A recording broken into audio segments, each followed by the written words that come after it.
We're talking specifically in this segment about traditional IRAs, Roth IRAs. Those have contribution limits, John, and we're going to walk through not just the overall limit, but how those limits work in your personal situation. Yeah, so there is an excess contribution limit for IRAs, and I have to believe that where this really does come into play oftentimes is when you are in an upper income bracket, there is a phase out for how much you can contribute to an IRA. And I think that phase out is where we get really hung with some excess contribution issues from time to time. I think there's also people who just don't understand some of the distinctions, like you can't fully contribute to a traditional IRA and fully contribute to a Roth IRA. We've seen people do that.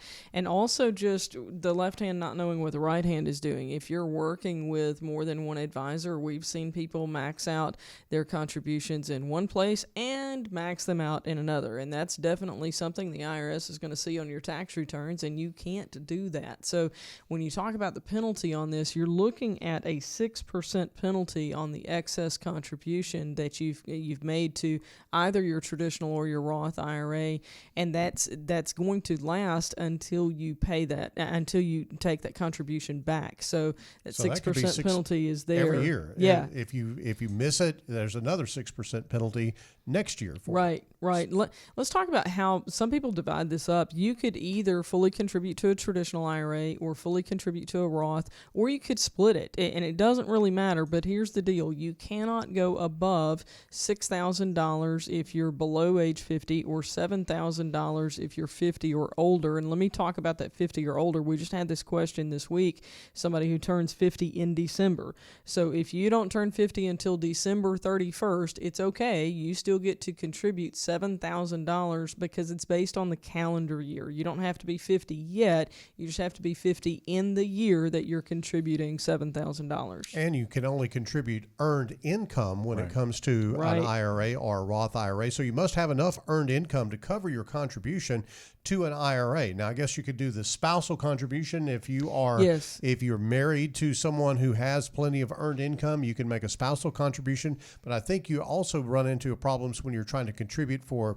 young people that maybe have a part-time job. If they have not made $6,000, then they can't contribute $6,000 to their IRA or their Roth IRA. Well, and sometimes we'll have, this is very common, we have parents who want to make a contribution for the children, and we have to ask, does your child have earned income? And if they do, then it doesn't have to be their money that goes into it. It can be yours, but they have to be able to show that earned income. I'll use Bethany as an example. She's 14, and she worked here at GenWealth last summer just for a little period of time after she turned 14 and before school started.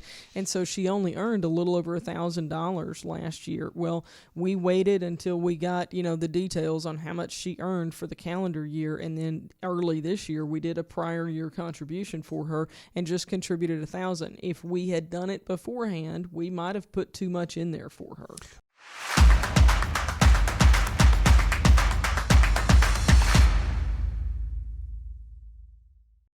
Want more content like this delivered to your inbox weekly? Visit fastest4.com to learn more.